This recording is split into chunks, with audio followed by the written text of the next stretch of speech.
سيدنا محمد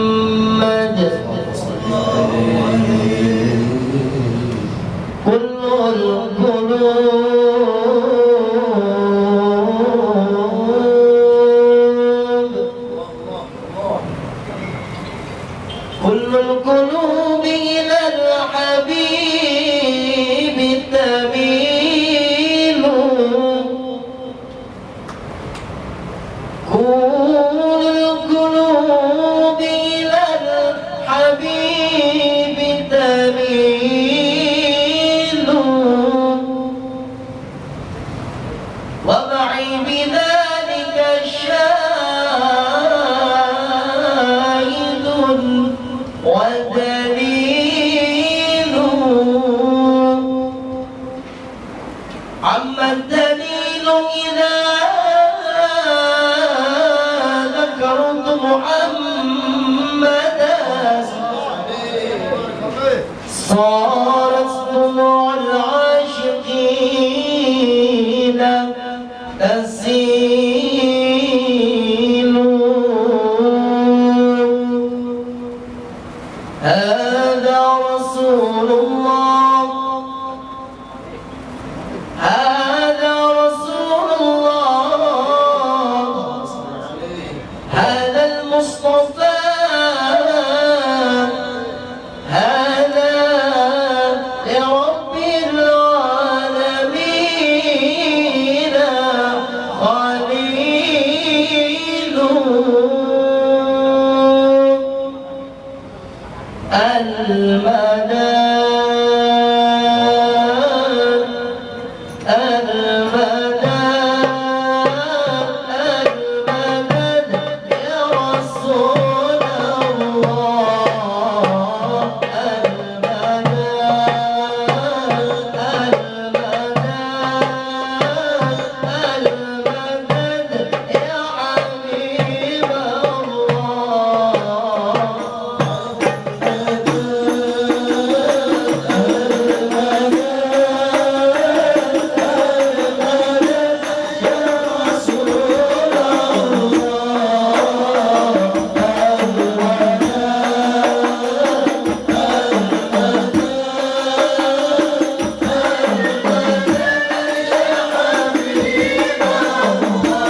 Bismillahirrahmanirrahim.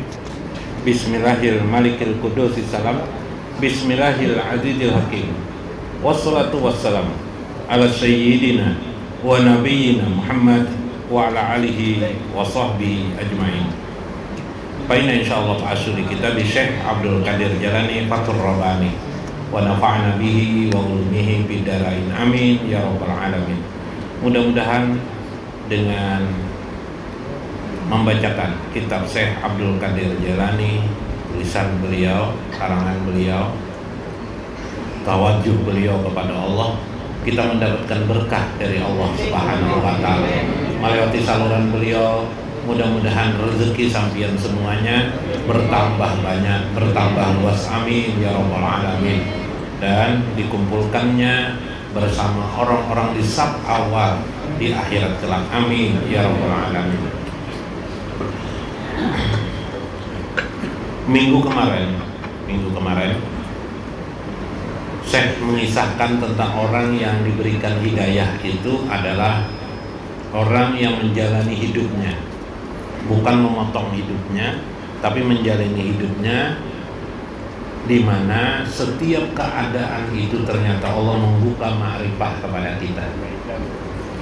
Kemarin dikisahkan tentang orang yang gagal berusaha, ada yang berhasil, baik yang berhasil maupun gagal dalam usaha hidupnya, dalam mencari nafkah. Semua itu adalah taswir, gambaran tentang ma'rifah Allah Subhanahu wa taala pada setiap orang itu. Jika dia gagal, maka sadarlah dia yang menentukan hidup ini bukan dirinya, tetapi Allah Subhanahu wa taala. Jika berhasil, seharusnya dia sadar bahwa yang menjadikan dia berhasil itu semata-mata Allah Subhanahu wa taala, bukan karena dirinya.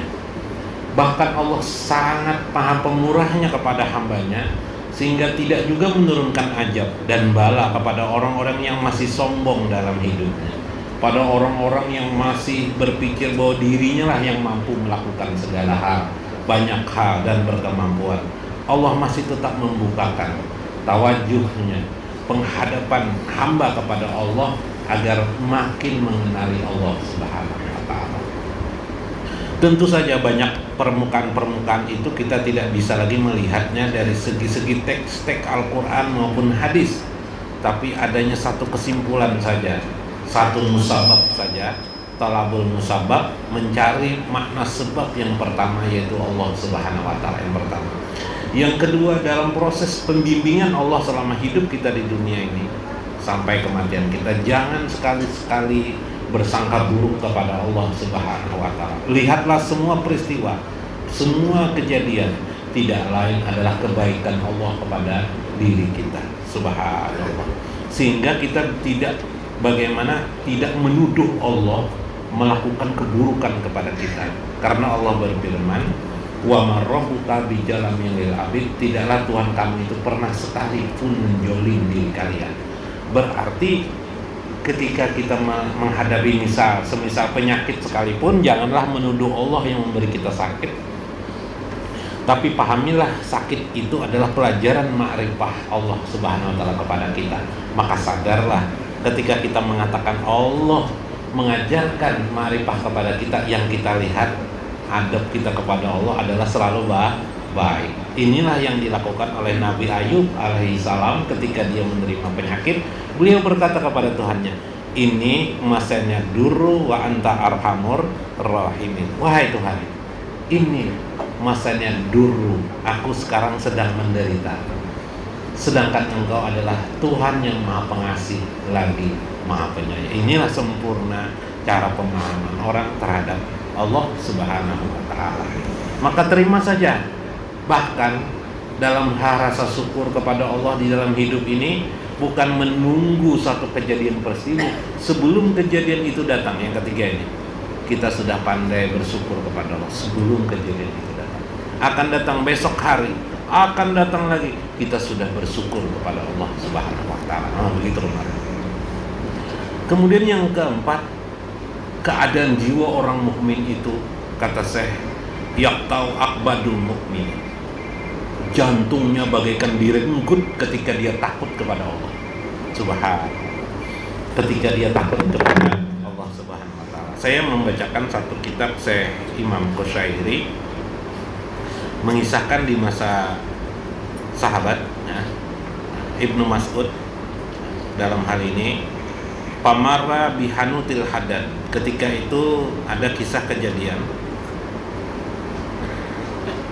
diriwayatkan daripada Rabi Ibnu Qasim karena yazhabu ila Ibnu Mas'ud. Ibnu Qasim ini atau Qasim atau Ibnu Qasim berjalan menuju Ibnu Mas'ud. Ibnu Mas'ud ini sahabat, Ibnu Qasim juga sahabat, berjalan. Di tengah jalan dia bertemu orang pandai besi ya. Pamarra bihanutil hadad. Dia berjalan berlalu melewatlah ia orang pandai besi kah. Pandai besi itu kan ada api yang di apa biasanya kelihatan lah, ada menyala. Paro al hadidah muhma pilki, maka terjadilah satu keadaan dia melihat api itu menyala, maka terbayanglah dia api neraka yang sangat ganas sekali api itu. Maka pingsanlah Rabi Ibnu Qasim. Ribut sampai kedengaran Ibnu Mas'ud, kalau Ibnu Mas'ud mendatanginya kemudian mengangkatnya sampai dia tidak siuman sampai sehari kepada itu. Ketika dia siuman setelah itu dia berkata, apa katanya? Tajakartu kauna ahlana, aku melihat orang masuk dalam api neraka itu tidak lain adalah api yang menyala-nyala membakar tubuh. Nah, jadi dia melihat api kecil langsung terbayang padanya api yang besar. Itu keadaan yang disebut dengan gaibah. Gaibah itu keadaan yang sifatnya gaib pada jiwa seorang muslim, sering bisa terjadi pada kehidupannya. Mungkin melihat mimpi, sehingga ada orang melihat mimpi seperti Malik bin Dinar langsung bertobat dia daripada merampok, Masya Allah, hanya gara-gara mimpi. Kadang mungkin kita melihat anak kecil menjadi sadar kita tentang Allah Subhanahu wa taala. Ini adalah gaibah. Contoh Allah mengajarkan ma'rifah kepada seorang hamba Subhanahu. Nah, ya, asik kan? Sebenarnya dalam hidup itu banyak bermacam-macam keadaan itu. Ini Imam Qushairi menceritakan. Fa ijatamakkanu haja minhum saballahu ajja wa jalla ala qulubihim ma'a rahmatihi wa lutfihi. Jika sebuah kejadian-kejadian itu terus-menerus kita dapatkan dalam hidup ini dalam bermacam hal, kekurangan harta benda, kekurangan anak, kita sadari itu, maka yang terjadi nanti bila kita sadari itu sebagai sesuatu hubungan mesra gaibah kita dengan Allah, maka Allah pasti saballah aja wajalla, Allah akan menurunkan kepada hati orang itu ma'ar rahmati, air rahmatnya, walutfi, dan kelembutan dari Allah Subhanahu wa taala. Nah, ini yang air rahmat dan kelembutan ini apa? Air rahmat dan kelembutan yang dikatakan saya. Sudahkah kita berada di sana? Begini. Ketika Allah dan Nabi khususnya, Allah juga di dalam Al-Quran membenarkan cinta kepada Allah dan Rasul itu. Allah sudah pakai bahasa cinta. Salasun man kunna wajadat. Karena abdu, seorang manusia itu akan menerima halawatul iman. Halawah itu kemanisan iman. Karena apa kata Nabi? Yaitu karena ketika dia mencinta Allah dan Rasulnya, maka cintanya kepada yang lain di bawah kendali cintanya kepada Allah dan Rasul. Pada saat cinta itu dibenarkan Allah, maka seorang hamba itu di atas sudah lampauan dari teks dan dalil. Paham nggak ya? Di atas lampauan dalil dan teks. Ketika itu yang main adalah jauh.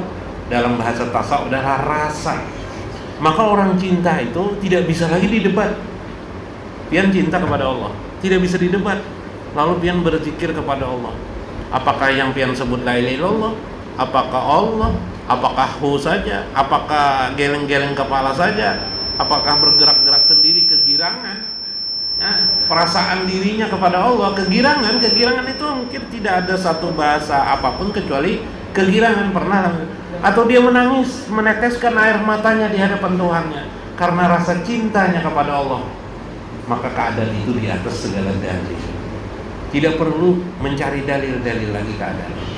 Yang ada adalah hubungan dirinya dengan Tuhan. Nah, paham kalau lah. Jangan lagi mencari dalil, mana dalilnya bujur aja kah, benar aja kah saya ini atau tidak. Itu adalah gaibah yang diciptakan, yang diadakan Allah kepada diri seseorang. Nah, guru, alhamdulillah.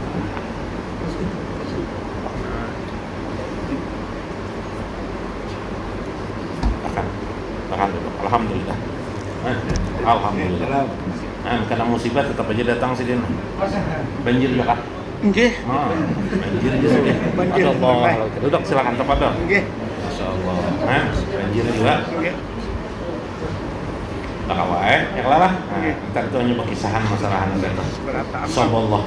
Nah, banjir yang paling enak itu adalah banjir hujan rahmat dari Allah ke hati manusia. Nah, itu kan saya tadi telah. Iyalah. Wa lutfi. Bila itu sudah terjadi pada diri kita, tadi menangis dengan Allah, perasaan rasa sayang kepada Allah, ingin bersama Allah, ingin berjumpa dengan Allah, ingin bersama Nabi ya Rasulullah. Mungkin belum bermimpi kepada Nabi, tidak bisa membayangkan Nabi itu bagaimana ya kan. Tapi ada perasaan Nabi itu hadir terus dalam hati. Menghadirkan itu, hadirnya Nabi di hati itu sulit Pak. Sulit itu, tidak main-main. Yang baca maulidan, yang sering baca maulid belum tentu bisa. Makanya kemarin kisah jin memasukkan orang dalam gua lelah rokok, hanya keluar marah-marah lawan jin, apa jarak ke dada, korek apinya ke dada lah. Korek apinya tidak ada. Ya, perpaduan itu harus ada. Kalau berpadu itu tidak ada, tidak mau nyalanya. Kalau sudah tidak mau menyala, tidak enak. Rokok itu biar bagaimana aja mahalnya. Kalau sudah korek api tidak ada, apa kabar? Tidak enak. Korek api aja pulang tidak ada rokoknya. Nah, mencari pertautan inilah hudur, dalam istilah Qusyairi, hudur itulah. Maka ketika hudur itu sudah ada pada jiwa pian, pada diri pian, jangan lagi itu dirusak atau dibiarkan. Sayang itu kalau ada. Banyak orang mukmin rata-rata mendapatkan itu karena janji Allah, sumastaqamu tatanazzalul malaika ala taqafu wala tahzanu.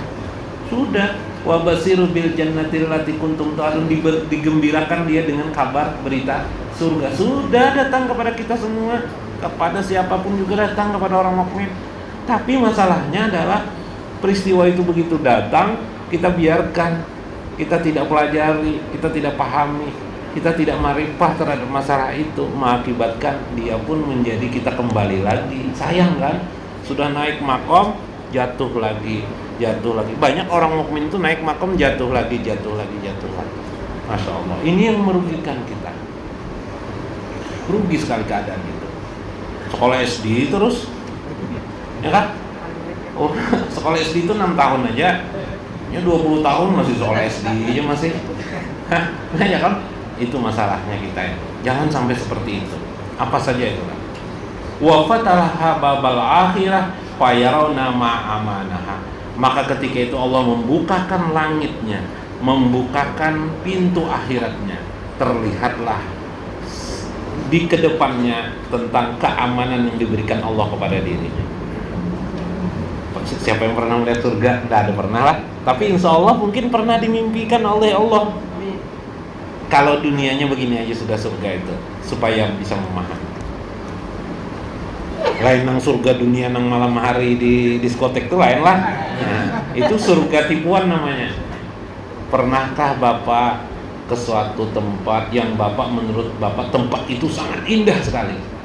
Misalnya pegunungan, atau melihat di TV indah sekali, atau melihat di gambar indah sekali. Biasanya kalau yang melihat di gambar kurang lah, tapi kalau merasakan pernah atau di daerah pedesaan, mungkin pernah ke desa-desa tertentu indah sekali. Rasanya ingin duduk di sana. Atau di air terjun yang luar biasa. Itu bau surga sudah sebenarnya. Nah, yang saya kisahkan ini bukan yang Bapak lihat, itu bukan. Perasaan suasana batin Bapak itu ketika itu kemudian Bapak tetes itu, ya Allah, enaknya rasanya di sini ya Allah, indah sekali di sini ya Allah. Itu yang dimaksud oleh Syekh Abdul Qadir Jailani. mungkin di mimpi, mungkin di kenyataan. Tapi ternyata keadaan itu tidak bisa lama. Pian rasakan sebentar saja itu. Nah, mungkin kalau ingat-ingat, kalau sudah tua-tua ingat, senang sekali. Kemudian setelah itu lenyap. Itulah berita Allah tentang janji Allah di surga kelak, memberikan gambaran kepada kita. Hambaku, inginkah engkau masuk ke dalam sana? Ingin? Silakan, taati aku, sayangi aku, cintai aku. Nah, ini penting. Karena diri kita sebenarnya itu ruh, ruh kita. Nanti kita bahas tentang makom ruh ya. Makom ruh sudah kemarin, makom ruh. Ruh itu ada 4 makom, tapi hakikatnya satu aja ruh itu. Nah, hakikatnya ruh itu satu aja. Kita ini sebenarnya ruh, dijasadkan agar ruh kita bisa hidup di dunia ini. Kalau jasadnya dihilangkan, ruhnya tidak bisa hidup di dunia ini.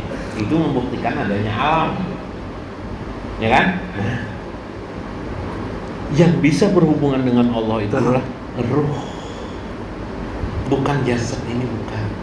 Jasad ini ikut aja. Coba. Kadang-kadang ruh dan jasad itu berbeda. Mulut kita berkata Subhanallah, tapi hati kita tidak ke Subhanallah, malah kenapa jadi banjir Tuhan nih, membanjirakan Kalimantan Selatan. Mulut Subhanallah, tapi hati apa Allah membanjirkan? Kasiannya orang tuh nah. Ya, ada juga nang saking berdoa minta pada ya Allah, jangan turunkan hujan lagi ya Allah, kasihan si Udin, kasihan si Anuna, keluar ke hulu di desa sana sampai terendam banjir, rumahnya sampai hilang. Kalau hilang rumah itu ya Allah, tidak bisa lagi hidup. Melajari Allah nih, melajari Allah nggak sadar lagi tuh. Nah, kata Ibnu Athaillah, jangan kamu menggibah Allah dalam doa kamu. Paham aja Allah ini sangat mengerti. Bahkan sebelum kita meminta pun sudah diberi. Pian. Seumur, kini umur ada 60 tahun, 70 tahun. Hidup terus kelak. Kau aja makan kelak. Padahal meminta belum waktu lahir teman. Tahu minta ya kelak. Masya Allah, selamat kita sejahtera gitu. Ya Allah, baru sedikit itu aja, jangan marah-marah ya dengan Allah. Jangan dimarahi siapa aja, jangan dimarahi. Kalau emang lihat timpakol, bisa gara-gara timpakol nih jar.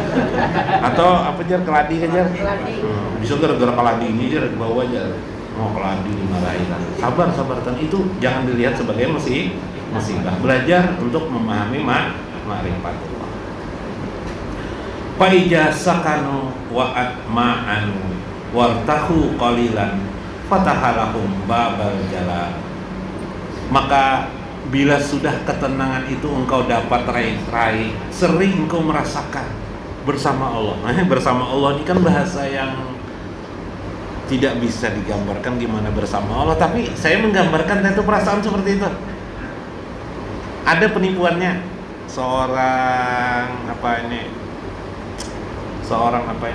Seorang yang baru kawin waktu pengantenan duduk ditataikan di pelaminan. Senangnya laki-lakinya, perempuannya lah. Orang aja mau selaman aja dicelengin lakiannya aja. Hati-hati. Ya Allah. Melihat orang banyak aja, lambatnya orangnya belikan ya. Bila aja belikan ya. Ya kan? Perasaan itu lah. Perasaan senang, nyaman, bahagia. Itu waktu pacaran, itu waktu berkenalan dengan perempuan baru lah. Biasanya kalau sudah kawin 2 tahun 3 tahun lah. Waduh, apalagi 10 tahun ke pengantin. Kajui bang namanya aja. Wah, ya Wak, sudah bahasanya lain kelak. Itu perasaan manusia. Dengan Allah seperti itu kan? Tidak. Dengan Allah itu beda. Dengan Allah itu ada perasaan ingin terus bersama Allah. Sehingga timbullah konsep berzikir tanpa disuruh berzikir, mengingat Allah tanpa disuruh Allah, tanpa dalil, tanpa ada apapun juga. Pokoknya ingin mengingat Allah, ingin memuji Allah. Kenapa ketika ditanyakan kenapa tidak bisa lagi mengungkapkan dengan kata-kata, ya hanya perasaan? Karena memang ruh itu, ekspresi ruh itu melewati perasaan. bukan kata-kata, bukan ucapan. Ruh itu tanpa huruf, tanpa suara. Makanya zikir ruh kemarin, zikir ruh bagaimana zikir ruh? Tazaliyat sifat-sifat Allah. Tazali sifat Allah, memahami sifat-sifat Allah yang masuk dalam pikiran, dalam ruh, perasaan. Contoh, memahami Allah Maha Kuasa. Sebentar aja banjir itu hilang, ya kan? Belum kita berkedip mata pun banjir itu hilang. Kalau Allah sudah menghendaki. Sebentar aja manusia yang sombong jadi terperangah, jadi terkejut, dia begitu diturunkan Tuhan hujan berhari-hari, ya kan? Habis semuanya, siapa yang jaga lagi? Tidak ada lagi. Ini yang terjadi. Nah, makanya itu ketika ketenangan itulah sesungguhnya, kata Syekh, disitulah Allah membuka jalal kepadanya, kebesarannya di hadapan. Ketika itulah dia membukakannya jama di hadapan. Bisakah kamu merasakannya? Ini Pak belajar tasawuf ini susahnya tasawuf ini perlu imajinasi. Pada saat kita terkena musibah, bisakah kita melihat jalal Allah, kebesaran Allah? Saya mengisahkan dulu, atau dalam bahasa lain, Pian pernah melihat katak. Katak itu kan orangnya kayaknya santai aja, tapi kalau bisa jadi lihat bisa bengis kelihatan. Tapi ketika dia makan nyamuk, ilatnya kemana, berapa meter kira-kira panjang atau? Langsung hilang, langsung nyamuk malah. Pakai ilat aja, coba Pian coba ya, pakai ilat hantam nyamuk. Ilat. Nyamuk tidak berkutik. Jabar Allah, qahar Allah kelihatan. Jalal Allah, kebesaran Allah. Mengadakan, mengkondisikan bagaimana kodok bisa mengetahui, bisa menyambar nyamuk di hadapannya. Anehnya, kenapa jadi kodok itu suka dengan nyamuk? Pian ini kenapa tidak suka dengan nyamuk?